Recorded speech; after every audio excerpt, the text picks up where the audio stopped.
xool ak yéen li xew ci biir internet bi ma ànd ceeg Merry Beye Diouf Merry maa ngi lay nuyu. maa ngi lay ziar Mamadou di nuyu suñu téléspectateurs yi nga xamante ne comme ni ma koy waxee chaque jour à partir de 13h30. ñu ngi daal di toog rien que pour suivre suñu émission bi nga xamante ne moo di li si net bi donc ñu ngi leen di jaajëfal te di leen di dalal encore une fois. internet yi nee nañ ndax da nga bàyyi chapeau yi léegi nappi bi nga def. waaw man message ma jot la nii. non dama yàgg nappi mais xam nga. kon ñoom nga koy leeral. waaw ñun jigéen ñi dañu bëri ay. style semaine bee da nga indi woon chapeau yi tey da ngay indi nappi bi moo tax. waaw semaine bee béere bi la après chapeau bi léegi entre nappi bi ak muso bi nu ñu neexee rek nu ñu ko sentir rek. ci feeling bi voilà mi ngi noonu seen réaction yi c'est juste pour montrer que ni réaction yi ñu ngi koy jot en temps réel ci sunu page Facebook bu TFM ak bu groupe Futur Média wala ci hashtag bi di sunu net jot bari na ci ay réaction yi nga xam ni jot nañ ko actualité bi comme ni ñu koy defee léegi dafa mujj nekk loo xamante ni comme nécrologie quoi. chaque jour semaine bi yëpp saa yi ñuy démarrer noonu def ñu démarrer ak tàggee tey nag ñu yeewoo ak beneen tiis ak génn àddina kii di Serigne Ndiaga Diop Baye Fall mi nga xamante ni yàggul dara mi ngi woon fii ci télévision Futur Média ci émission bi di quartier général. waaw comme ni nga ko waxee sànq man léegi damay ragal sax yeewu daal di xool nouvelle yi. wala Facebook bi wala même WhatsApp bi alors que avant da nga doon yàqamtu bi mais léegi da ngay ragal sax boo ubbee ñu daal di la tàggee kenn koo xamante ne soit koo xam la wala kilifa la wala kàngam comme ni nga ko waxee ñu ngi leen di tàggeewaat comme depuis tey suba ni ñu koy defee journaux yëpp kii di Baye Serigne Ndiaga Diop. mi nga xamante ne philosophe la woon orateur la woon penseur la woon prêcheur la woon ci communauté mouride bi ni nga ko waxee rek bu yàggul rek la fi nekkoon ci quartier général daal di si def aussi benn intervention bu daal di am solo ñu koy jaale ñi nga xamante ne nii mooy ñun ñii ñëpp sax mouride yi ak toute la communauté musulmane. voilà Baye Fall yi rawatina génn ko àdduna kii di Serigne Ndiaga Diop nga xamante ni aussi xam-xamam màcc lool ci mbirum Cheikh Ibra Fall. moom bibliothèque la ci woon ñu si bari doon ko rafetlu bu baax xam-xamam yàggul dara wax naa ko sànq mi ngi woon fii matul ñaari weer wala bu ci matee fa la yem. ci weeru koor gi la woon la ñëwoon fii ci quartier général def intervention bu am solo en tout cas di ko jaal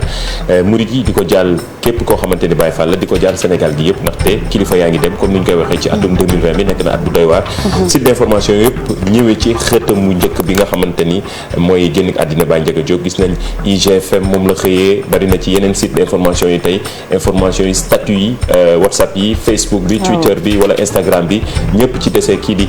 Baye Ndiaga Diop tey loolu la ñu xëyee mu nekk xibaar bu tiis. waaw loolu la xibaar bu tiis la beneen xibaar bu tiis aussi Mamadou. moo di dese aussi ki nga xamante ni mu di professeur Pierre Ndiaye. boo xamante ne neurologue la moom tamit dafa daal di décédé donc depuis démb ñu ngi daal di ko tàggee. donc moom di professeur Pierre Ndiaye il est décédé à l'hôpital principal. moom tamit c'était un grand professeur un éminent professeur boo xamante ne jot na faj daan na def ay intervention daan na def ay séminaire donc nit ñi xamoon nañ ko bu baax ñu koy jaale tamit li nga xamante ne moo di famille am ak i dëkkandoom ak i mbokkam. nekk na situation bu doy waar donc en tout cas daal léegi daal lii dafa mujj nekk comme ni ko internet bi waxee mu ne page Facebook page Twitter bu président Macky Sall bi dafa mujj nekk page nécrologie. waaw page nécrologie la saa yu xëy au-delà conseil des ministres yi mu fiy joxe ak yooyu mais saa yu xëy rek mi ngi jaale. donc dañ ko seetlu depuis le début. en fait parce que mooy kilifa réew mi. donc képp kuy kilifa aussi koo xamante ne wàcc nga liggéey. wala génn nga àddina moom tamit lii ko war moom mooy présenter ses condoléances. mais comme affaire yi dafa tegaloo. oui ni muy tegaloo boo xoolee actuellement boo défilé ci fii la mi yëpp dafa mel ni rek. ay jàll rek rubrique nécrologique. 2020 bi day nekk na année bu doy waar moom la ñëpp d'ailleurs di laajte ci internet bi 2020 bi année bi ni mu demee nii situation bi compliqué na ba ñëpp tiit ñuy gën a ñaax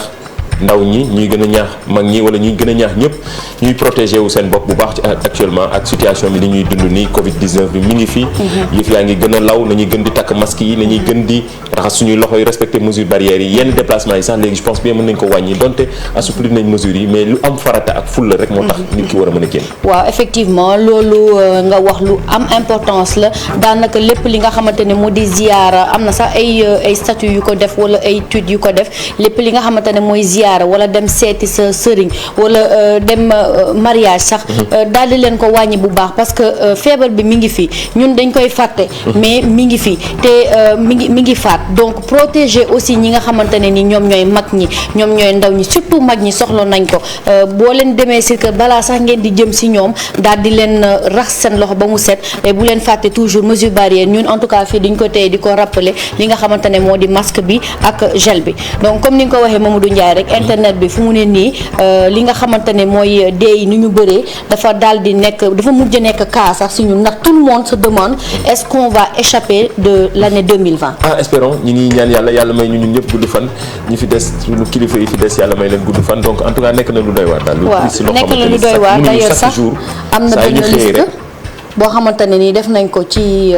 internet bi mu ngi tuddee incroyable 2020 donc dañu yëgal ci image boobu que ne en 40 jours le Sénégal waaw moo nekk ne le Sénégal a perdu des références dans leurs domaines respectifs donc ñu ngi ko commencé si Serigne Pape Malick Sy bu Tivaouane Cheikh Ahmed Tidiane Seck Khalif Thiénaba donc gis ngeen liste bi 40 personnes yoo xamante ne nii mi ngi noonu ba tey jii nii di Serigne Ndiaga Diop bi nga xamante ne moo di conférencier international sur le mouridisme donc doy na waar daal doy na waar trop doy na waar mais ñun ñëpp yàlla ñu yàlla may wér yàlla ñu yàlla may gudd fan ñi nga xamante ne suñu kilifa yi bàyyi ñu fii yàlla tas ñu seen barke yàlla xare leen àjjana daal leen àtte ci yërmandeem loolu en tout cas la ñu ñaar réaction yi déjà bari na internet yi ñoom ñëpp ngi jaaxle fi mu ne nii comme ni ñëpp jaaxlewee ci statut yi ci Facebook bi image yi bari nañu njaaxle ci atum 2020 bi en tout cas yàlla na jeex ak jàmm quoi wala lii na fi yem sax mën na nekk waaw na fi yem waaye année 2020 bi xam nga 4 mois moo si des xaw ma 3 mois ñun daal nañ ñaan waaw buñ si wëccee daal ñu gën a santati yàlla parce que lii tamit daf ñu daal di indiwaat rek Mamadou sur l'essentiel parce que xam nga dee moom bu la jegewul tant que jegewul la rek doo mën a wax voilà mais fu mu ne nii exactement mais bu la jegee rek voilà buñ tàggee sa bopp nga xam ne dee am na donc ñu dellu si waat suñu xel rek te xam ne allons à l'essentiel daal moo tax image bi ñuy bëgg a wan je pense que mën naa ko envoyé waa régie mooy année 2020 année 80 ak comparé ak année 2020 nekk na image bi nga xamante gis naa ci réseaux sociaux yi ñëpp a ngi koy partagé ci mu nekk image bu doy waar te boo xamante di wane day résumé à peu près ni ñuy jàppee année 2020 je pense waa régie bu ñu paree mën nañu ko wan image bi nekk na image boo xamante ni vraiment gis nañ ni internet yi ñoom ñëpp a ngi ci ñoom ñëpp a ngi koy partagé waaw Mamadou comme niñ koy wanee rek régie bu ñu suñu àndee ak régie rek gis ngeen ne que ne année 2020 daanaka ñu si bëre ñu ngi ciy kaas di si wax mais ñu bëre dañu bëgg a delloowaat li nga xamante ne moo di année 1980 parce que dañu yaakaar ne que année yooyu xëy na moo gën a neex année bii ñu dugg am na sax ay statut yoo xamante ne ñoom dañuy faral di wax naan ñoom dañu bëgg a delluwaat 2019 wala année 80 parce que ils n'ont pas signé toutes les clauses du contrat pour 2020. non nag na année bu doy waar xam naa image bi pareegul ni ma koy doog a envoyé la waa régie ñi ngi ci balaa ñoo jeexal di ngeen ko gis nekk na image bi nga xam gis naa ni ñëpp a ngi koy partagé actuellement ci réseaux sociaux yi beneen image bi muy image du jour je pense tamit toujours dafay nekk ci situation bi nga xamante ni ñu ngi koy dund nii ci atum 2020 bi parfois tamit ñu xaw a reetaan tuuti waaw yenn saa yi ñu xaw a reetaan donc am na si yoo xamante ne bi ma leen indil bi mooy est-ce que yow mus nga bon xam naa ne am nga jabar mais est-ce que mus nga labat doomu imam waaw boobu muy ñëw mais question bi nga may posé nii doomu imam ñu ñëw ci statut bi ba pare nee na ko jigéen yaay bàyyanteeg moom 2 semaines plus tard mu mel ni du moom day gën a moom changer nationalité def ci urul ay ni rek chaque jour mu dugal photo bu bees xanaa li moom xale yu góor yi ndax dañ leen di wax lan ngeen raté su ko defee xarit yi jàpp ci combat bi chaque jour ñu daal di posté yu bees xam nga jigéen moom boo ko bàyyee non du question defante sax jigéen boo ko bàyyee dafay daal di li ñu naan reculer pour mieux sauter day dellu defaruwaat ba mu bien daal di la woon nag yow instant bi nii li nga fi bàyyi sa morom ñëw jël ko. mi ngi noonu gis naa image bi tamit ñëpp a koy statut ci WhatsApp yi Instagram wala Snapchat gis naa ni partage yi bari na image yu mën nañ delluwaat ci image yu bi ma doon wax sànq yegg na ci régie mooy image bi. année 80. waaw mooy image année 2020 gis naa ko day dem bay kii rek daal di bifurquer carrément dugg année 80. kii nag moo am raison jar na taw 2020 ku ci nettali woon ku ci ne jël beneen voie. kii rek a wax dëgg. à peu près li may résumé année bi nga xamante ni ñu koy dund année 2020 bu metti la vraiment. te booy seetlu autoroute 2020 benn oto nekku fa. kenn ku fay ne ku ñu waxoon ni 2020 nii lay mel. mais léegi maa ngi la doon posé léegi benn question de waxoo ma ndax mos nga labat benn jabaru imam. ndax image bi ma la indil. jabaru imam yow gis nga internet bi lu mu wax. doomu imam astafurlah. doomu imam jabaru imam yi flagrant délit dama juum doomu imam. donc avec l'aide de la régie ñu won leen rek boo leen di dem di labati ji ki nga xamante ne moo di doomu imam ni ngeen di def. nan. nga yor sa kurus bu gudd. voilà mooy image bi. waaw gis nga ko nii nee nañ quand tu veux te marier avec la fille de l'imam léegi yow. waaw lii baax na lii yëpp pour wane ni yow vraiment gudd rek. kurus bi image bi mooy wane ni lii yëpp pour baab imam bi xam nga wan na ko ci diine gi la ñu nekk. ah waaw boo duggee ci kër gi moom dinañ la xool dinañ la scruter. dinañ xool lu nga àndal ndax kurus baa ngi ci loxo beeg yooyu moom daal kurus bu mu gënee gudd rek xam nga subterfuge yu góor yi waaw mi ngi noonu. tous les moyens sont bons lii baax na di wane ni loolu tamit ci statut WhatsApp yi la bokk Facebook bi la bokk Instagram bi la bokk loolu tamit loolay intérêt émission bi dañuy kaf wan leen ay images yu reetaanlu mais tamit di leen sensibiliser di leen jàngal ni ñuy utiliser smartphone yi li ñuy xoolee bu baax ci internet bi li ñuy utiliser yenn images yi nekk na lu am solo du ñu jóg ci di ko wax maanaam lépp loo war a partager na nga ko xool bu baax a baax ndaxte internet dara du effacé wu yëf yi mën na la topp ba sa ngiiru dund donc lépp looy dugal ci internet bi na nga ko xoolaat bu baax live nag dafa xew fi mu ne nii live Facebook yi ku nekk ngi live teg say moyen li ñuy wax nañ koy xool li ñuy def nañ koy xool ndaxte suba lu mat a sàmm la te internet dara du effacé wu te loolu nekk na du ñu jóg ci di ko wax di gën a sensibiliser ñi nga xam ne ñoo ñuy seetaan mais aussi ñi nga xam ne ñoo ñuy suivre ci réseaux sociaux yi. waaw ni nga ko waxee àdduna daal lépp teraanga la Mamadou Ndiaye donc di daal di def attention rek comme toujours ñu ngi leen koy waxee ci biir émission bi bu ñu ko commencé ba léegi poster des choses drôles c'est ok neex na mais boo leen di comme yéen ku ci nekk journaliste citoyen ngay def naan ñu daal di rek gën leen ñaax pour ngeen di def attention rek si li ngeen di poster di surtout vérifier li nga xamante ne mooy véracité maanaam est-ce que vidéo yi wala photo yu dëgg la. mais justement am na quartier am na xam ne dañu leen lancé woon semaine dernière ne quartier yi nañuy envoyé seen jeunes yi nekk ci quartier yi nañuy envoyé seen image yu quartier yi. surtout ci après tabaski bi ni quartier bi di mel après ci fête bi dañoo jàpp ni xam nga dina salteeg yooyu mais ku ci nekk ñi comme image yi nga gis waa Rufisque la ñoom ñi ngi góorgóorlu ci côté nawet bi di jéem a xool nu ñu mën a lijjantee seen quartier ba du taa nekk na image yi nga xamante ni ci ñu ngi ko jot ci ak hashtag bii di sunu nag ñu ngi ko jot ci Twitter nekk na lu am solo la nga xamante ni ndaw ñi ci quartier yi ñu ngi partagé image yi te lii tamit dafa baax émission bi tamit lii lay jëriñ di leen wan yeneen image yeneen i quartier ndaw ñi li ñuy mobiliser woo ngir fexe seen quartier set wala seen quartier baax. waaw ce sont des actes citoyens à féliciter et à encourager donc comme ni ñu leen ko waxee saa yoo leen ñëwee ngeen def seen setalu koñ jël leen ko ngeen photo ko en image ngeen yónnee ñu ko si li nga xamante ne moo di suñu adresse mail sununet@gmail nu may waxati sax gfm.sn wala ngeen daal di ko yónnee ci li nga xamante ne moo di page TFM bi wala GFM bi donc c'est des actions vraiment à saluer Mamadou. ñoom ci page Facebook bi lañ koy envoyé. waaw directement am na beneen démb gis nga internet bi di ma laaj ndax démb question bi ñu posé woon kan réponse bi je pense mooy image bi nga xam ne mooy footballeur bi di Kalidou Koulibaly image bi. moom la Kalidou Koulibaly la gis naa ni internet yu bari trouvé nañ ko nag. ok waaw moom xam nga réaction yi day bari nag. ndax démb ba tey bi ñu ko laajtee ku ci nekk joxe na xalaat yi dafa xaw a joxe image yu ndawam moom tamit changé wul trop pour ñi nga xam ñi ngi suivre Kalidou Koulibaly international sénégalais nekk fële Naples actuellement club yu bari di ko laajte ñi ngi xalaat mu dem Angleterre. en attendant ak mercredi ñu ngi koy xaar Ligue des champions diggante Naples ak Barcelone en image am bi bu mu nekkee ndaw la gis naa ne internet yu bari trouvé nañ ko mais am na yeneen image aussi yu ñuy jox comme bi xam ne internet bi moom leneen lay jox comme image bi may bëgg a wax mooy bu ma posé question bi sax ñëpp xam nañ ko. waaw bi moom defe naa moom normalement ñëpp xam nañ ko moom. ñëpp image yi ñëpp internet ñoom ñëpp. di kii moom defe naa ñëpp xam nañ ko jaratu sax ñu koy laajte waaye wax leen ñu rek. non bi ñëpp xam nañ ko.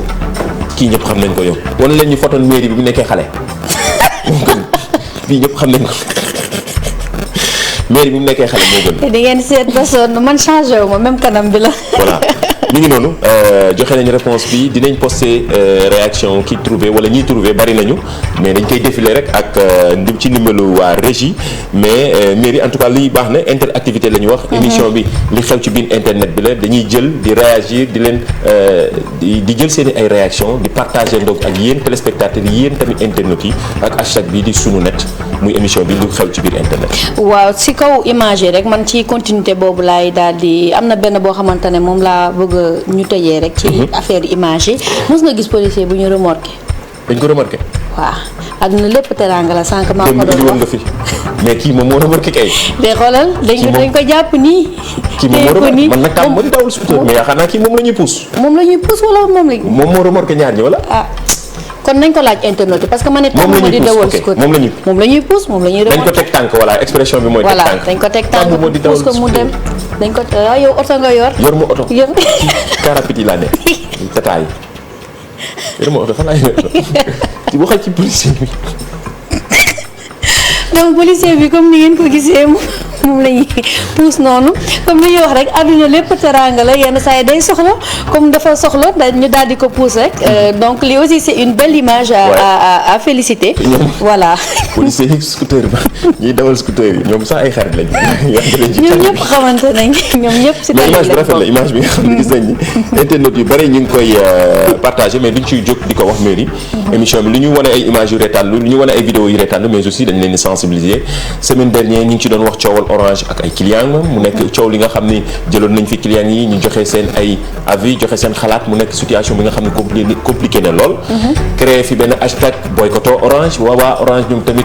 doon leen doon laaj seen droit de réponse boobu ba léegi à part communiqué bi nga xam ne jàllale nañ ko fii ci émission bi lu xew ci biir internet bi. boobu ba léegi ñu ngi leen doon jéem a jot mais tey nag finalement dinañ am waa Orange ñu joxe seen réaction joxe seen explication surtout ci situation bi nga xam ne ñoom ñu ngi koy dund ak ak seen ay clients. waaw Mamadou donc tey dinañ am au téléphone ki nga xamante ne moo di El Hadji Cheikh Gueye mi nga xamante ne moom mooy directeur département marketing mobile bu fële ci Orange su ko defee mu daal di indi ay leeral ci li nga xamante ne moo di coowal Orange bi fi juddoon fan yële passé. voilà mi ngi noonu. parce que mi ngi en ligne actuellement ñu daal di ko woo mi ngi en ligne mën nañ ko woo. El Hadji Cheikh. allo. allo. allo. waaw El Hadji Cheikh ñu ngi lay nuyu. man leen di fay bu baax. waaw wax naa ko sànq Orange ñëpp doon xaar seen réaction ci Illimix yi ñenn ñi clients yi moom première question bi ñu wax mooy yëf yi dafa cher da ngeen changé Illimix bi nga xam ne moom la ñëpp doon utiliser mooy 5900 bi. moo créé buzz bi yëpp ci internet ci réseaux sociaux yi gis nañ démb Orange mi ngi doon def live comme ñëpp. xam naa ni seen vues yi sax est-ce que bari na. est-ce que bari na seen vues yi ñu leen doon vue ci internet bi Orange mi ngi doon def live di expliquer ay internautes yeeg clients yi mais daal wax ji benn la mooy Illimix yi ngeen indiwaat changé waat dafa cher yan explication lañ ci mën a jàpp. merci beaucoup Mamadou. laa bëgg ci waxtaan bi nga may ma nuyu la bu baax. yow ak nuyu aussi auditeurs TFM yi ñuy seetaan yëpp. di nuyu aussi sunu client Orange yi nga xamante ni saa yi bu ñu xëyee ñoom ñu tax di xëy ñoom ñi nga xamante ni aussi tey kàddu yi may bëgg a yëkkati ñoom laa ko jagleel pour effectivement comme ni nga ko waxee à la suite de offre bi ñu lancé gamme bu bees bi ñu lancé il y a de cela quelques jours une dizaine de jours mu am ci quelques incompréhensions yoo xamante ni nii ñenn ñi lay wax dañ ko xaw a jàppee comme ay tarif yu yokk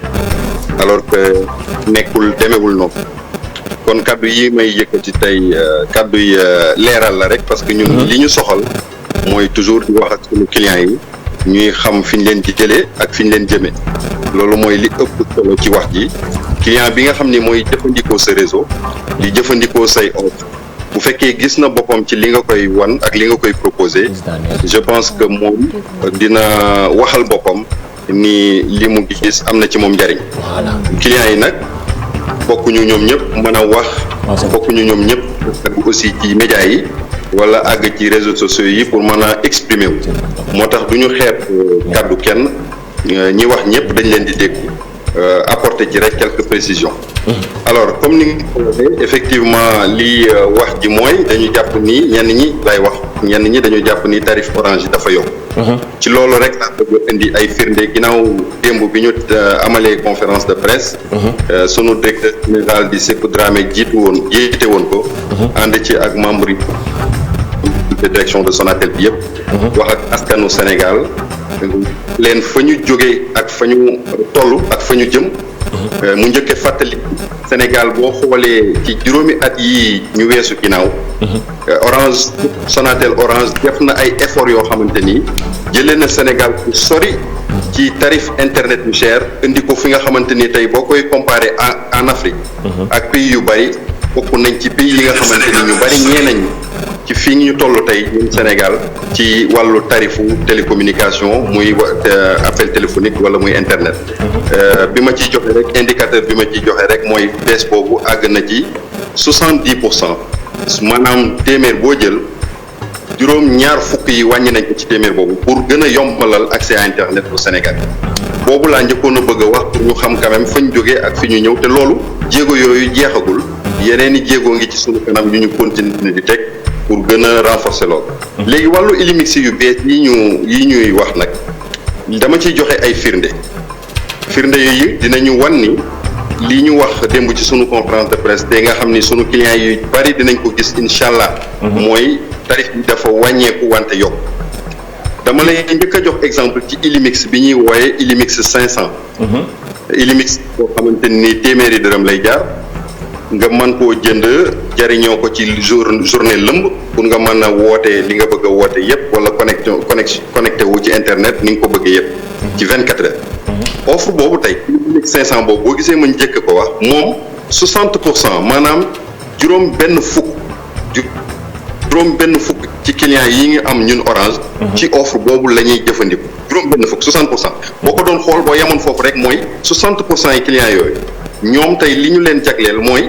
offre boobu nga xam ni téeméer la doon jaar. liñ ci doon joxe ci internet connexion internet mu ngi tolloon ci 300 MO. ci 200 MO. léegi loolu bi ñu defee sunu offre gamme bu bees bi dañu ko yokk 200 MO ba 300 MO maanaam dañ ci yokk 100 MO. ci doon fay téeméer bi am 200 MO nga xam ni li muy connecté wu ci journée bi des fois du mat nga def évolution yokkal ko 100 MO te yokkoo njëgam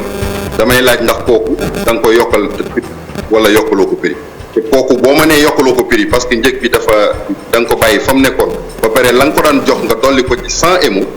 je pense que soo ma nee kooku yokkaloo ko da nga koo wàññil ma ne la kon 60% ci sunu clients yi yokkalu dañ leen a wàññi. muy benn ñaareel firnde bi mooy. dafa am beneen Illimix boo xamante ni nii par 24 heures la doon durée di jar 1000 francs. boo koy seetlu nekk lu metti ci Covid bi situation bi ñu nekk Sénégal ci période du Covid. parce que 1000 francs nga koy laaj bis bu yàlla sàkk sénégalais pour mu jëfandikoo internet ak téléphone. soo ko xoolee ci weer bi day daal di bëgg a jéggi dayo ñu xam ni Sénégal yi jamono yi ñu toll dañoo yeyoo ñu jàppale leen gën leen a jàppandal internet ba nga xamante ni dootuñu soxla bis bu yàlla sàkk ñu génne 1000 francs justement El Hadj maa ngi baal ma rek ma dagg la dafa am benn internet bu posé benn question bu pertinente comme que émission bi aussi interactive la réaction yi nga xam ne dañ koy am ci réseaux sociaux yi comme démb ni ngeen ko xamee démb ni ngeen doon defee seen live ci réseaux sociaux yi am na benn internet bu posé question ne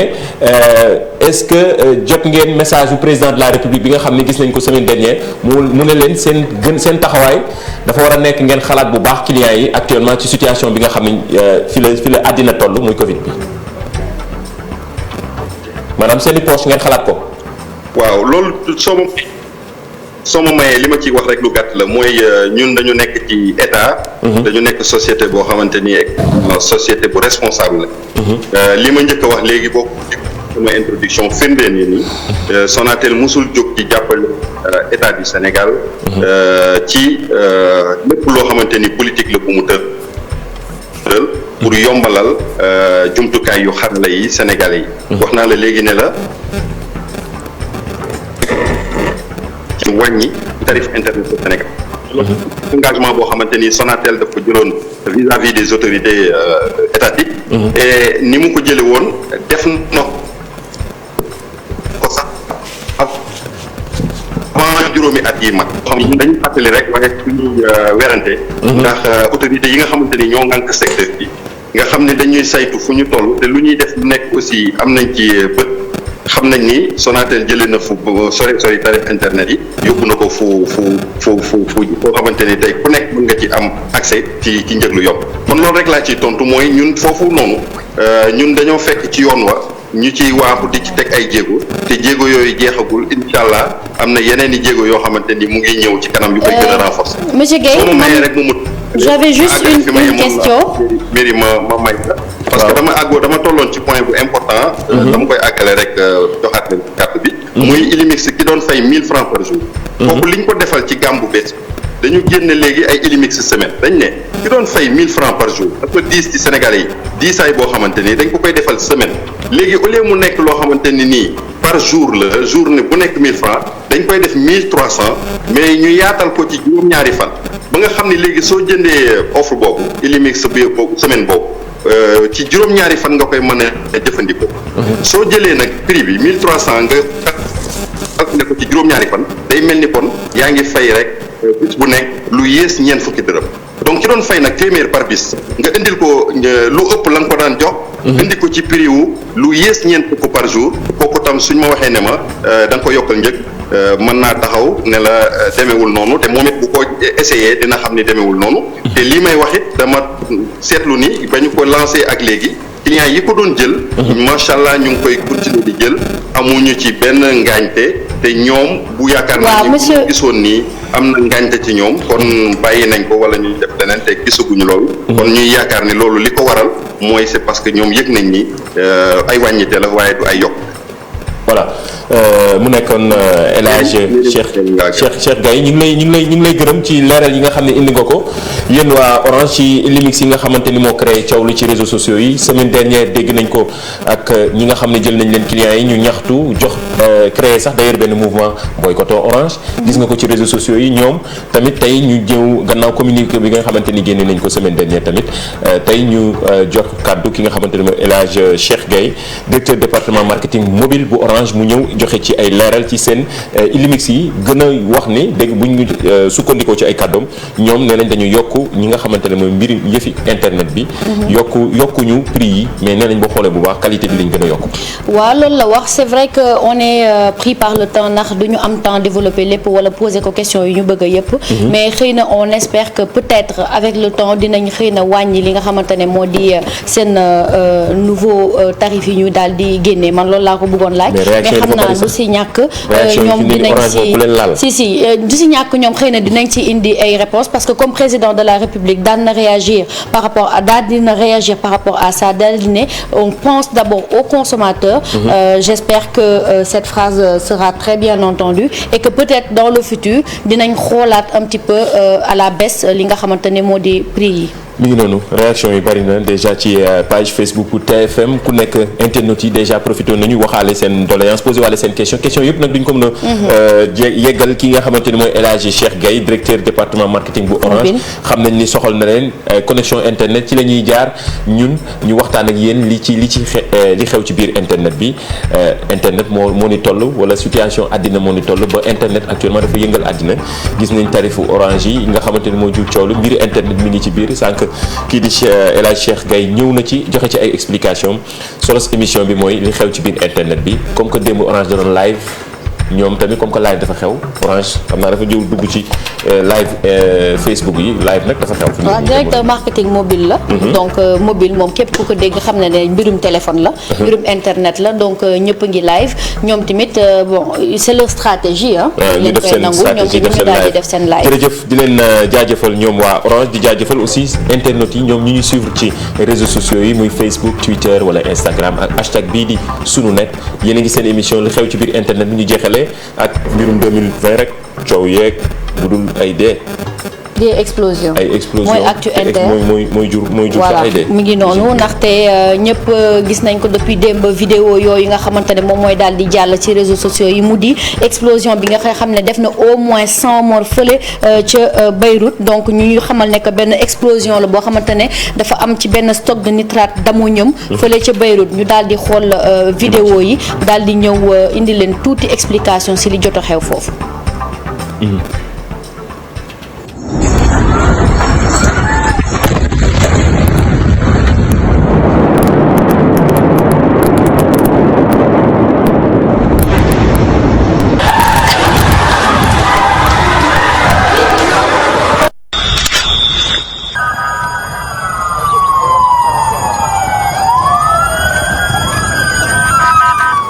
voilà image yi nag mu nekk image yoo xam ni ci réseaux sociaux yi lañ ko partagé d'ailleurs média classique yi très après la ñuy am yenn image yi gis nañ ni yi téléphone yu ci bëri ay téléphone ak smartphone mu ñëw filmer image yi nga xam ne moo xewoon explosion bi xewoon fële ca Beyrouth démb. waaw comme niñ ko gisee gis ngeen nekk ne depuis incendie bi en fait dafa amoon benn incendie boo xamante ne dafa amoon foofu ci local bi donc loolu nag moom moo daal di agrandir daal di def explosion bi nag fële la nga xamante ne moom la ñuy wax Beyrouth nag moom la ñuy tuddee le poumon du Liban ndax daanaka mooy capitale bi donc explosion boobu def na au moins 100 morts d'ailleurs sax la France Emmanuel Macron daal dina tweeter wax si li nga xamante ne moo di événement boobu mais ñoom tamit nee nañ ils vont venir secourir li nga xamante ne moo di Liban daal di envoyer aussi seen force pour jàppale leen ci li nga xamante ne moo di explosion boobu. dernier tweet bi y a moins d'une heure Emmanuel Macron mu ne dina dem Beyrouth. dina dem waaw loolu la wax dina fa dem. loolu la wax à part yóbbu ay mbirum aliment yëfi alimentaire yeeg yóbbu loo xamante ni dañ ko mën a jàppale ñooy waa Liban. bari na président yeeg ñi nga xamante ni aussi ay autorité lañu ci àddina di présenter actuellement seen condoléance wala di wane ni seen jàppandal ak dëkk bee di Liban ba ci président Macky Sall ak Twitter bi mu def bari na ci aussi ay dëkk yi nga xamante ni ci couleuru Liban la ñu def muy li xewoon fële ca Égypte ak pyramide Gizeh bi nga xamante ni couleuru ñu ngi ko def ci drapeau Liban di wane seen jàppandal ak li xew fële ca Qatar Émirats arabes aussi tamit pareil di wane ni dëkk yu bari actuellement war a ci réseaux sociaux yi sax d'ailleurs ñoom ñëpp ñu ngi def image yu wala jàppan drapeau Liban di wane ni li fa xew nekk na lu doy waar loo xamante ni àddinaa ko dund dem waaw lu doy waar la parce que explosion boobu ne ñu ngi xamal nekk ne daanaka dafa détruire maanaam dafa yàq li nga xamante ne mooy moitié capitale bi di Beyrouth du juste capitale parce que si vidéo yi ñuy gis si réseaux sociaux yi dafa am ñoo xamante ne biñ koy filmer ñoom dañu sore mais taxul onde de choc bi dafa egsi ba si ñoom daal di leen daaneel wala daal di en tout cas daal def na destruction bu gaaw toj na ay immeuble toj na lu nekk même xaw na xar ay tali donc pays yi nga xamante ne tamit ñoo nekk limitrophe maanaam pays yi nekk tout autour ñoom ñëpp séisme médiatique ak séisme magnétique bi nga xam ne 4.0 la waaw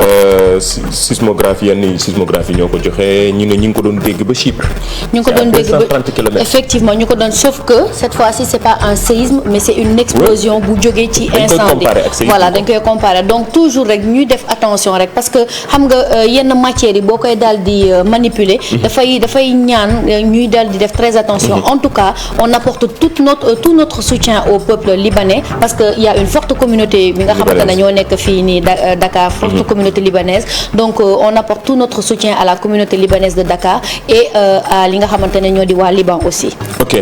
mi ngi noonu tey nag xam ne dañu xaw a xaabaabal tuuti rek. mais dañ leen di comme ni ñu koy defee dañ leen di baaxoo jeexandool ak yéen image yi nga xamante ni gis nañu image yu reetaanlu la image yu neex yoo xam ne dañu leen di koy tàggatoo ak yéen di leen jox dig daje ba suba ci beneen numéro li xew ci biir internet bi. waaw suba nag mooy daal di tëj li nga xamante ne moo di semaine li si net bi. donc ñu daal di leen jox dig daje demain incha allah toujours à la même heure à partir de 13h30 pour encore li nga xamante ne yépp moo xew ci géej bi ñuy naan internet te di ñaan rek Mamadou Ndiaye suba bu ñu am dara wala kenn ku ñu tàggee. waaw suba bu ñu fi tijjee am na ku ko wax sax te fexe leen ba suba bu leen fi tijjee. waaw ñu ngi koy ñaan parce que du si ñun ci borom bi la. waaw bari ngeen seen ay réaction ci Facebook Twitter ak Instagram continuer di réagir continuer di envoyer suñuy ay seen ay vidéo seen ay images ñu partagé ndoo ko ak yéen ak hashtag bii di sunu net di leen jox dig daje ba suba mais gannaaw boobu dañ leen di bàyyi ak image yi ñu jeexal ba suba incha allah. test yu ñu def suñu fër juróom benn fukk ñoo ñëw daal di fër lim gi nag dañ koy def par xeet séeréer ñaar fukk ak juróom pël Fuuta juróom portugais benn